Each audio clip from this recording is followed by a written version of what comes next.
Hi, I'm Amanda, and this is my story. My whole life can be summed up by cycles where I tried really hard, and I was super ambitious and sometimes even successful, and then there would be these cycles where I just got totally exhausted, gave up, lost all motivation to keep on trying. And when I was an adult, these cycles would keep going, and the give up cycle would always end with me blowing everything up and moving so I could literally start fresh, try again, and get back on the really try hard cycle. But this time it's gonna be different because I'm gonna try even harder.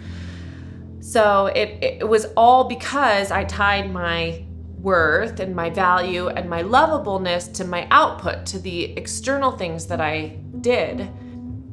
When I meet Jesus, I am lonely, I'm tired, I'm a young teen, and I'm at my grandparents' church Bible camp in Tennessee. And Pastor Junior made an invitation to accept Jesus, and I went forward.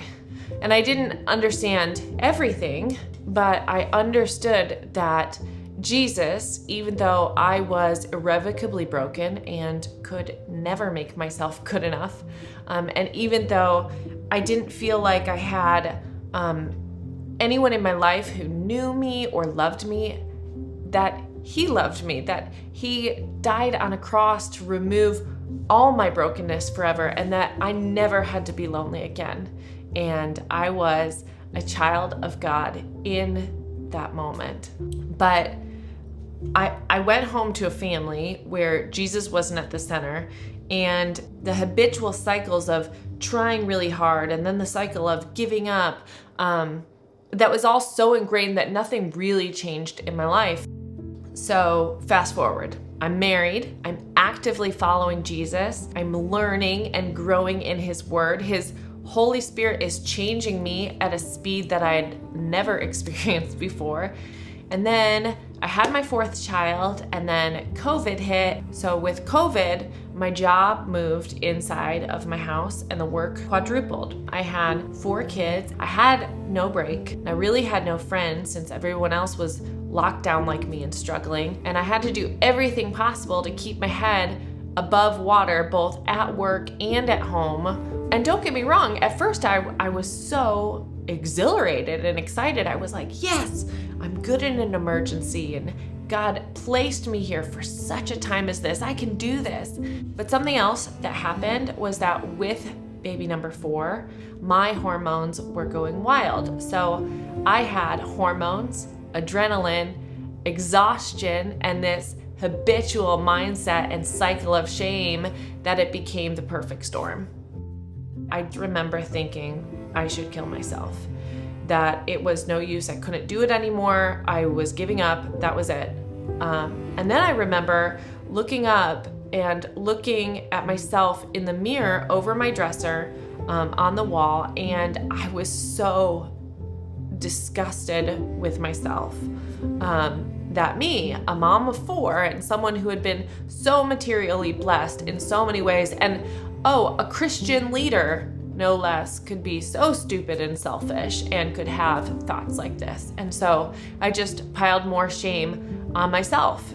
And then I remember having this very active and wild hallucination while I was driving, and with all the kids in their car seats in the back of my car, I slammed into the semi, slammed into the guardrails, went over the side of the road and into some body of water, and I watched myself and all of my kids drown.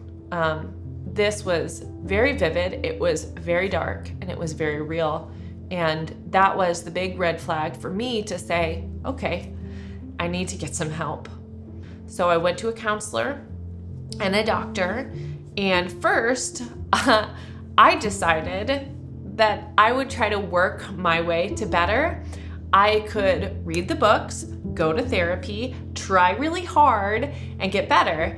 And obviously that didn't work, because all I did was try to apply the try hard cycle to my depression, which had gotten me there in the first place. So finally I accepted real help. I began to take an antidepressant. I began to openly talk to my family and friends, which was very terrifying.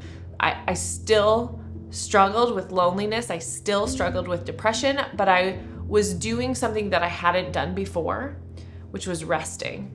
And before long, I began to learn in what way I was so desperate for rest and to understand just how the cross provided me with that rest. I am who God says I am. No one else can define me, including myself. My value and worth to God was put on display on the cross. Jesus died for me. He paid the cost that I should have paid. He made it possible for me to rest in the presence of God, to worship Him boldly and freely as my Father, as my awesome and mighty Creator, and as my holy and righteous God. And look, I'm still in the middle of all of this. I'm still on medication. I'm still going to counseling. I'm still struggling to break these mental habits. And I'm still discovering this rest cycle that God has provided me. And I can believe and accept that some people just love me for me and not for what I do or produce.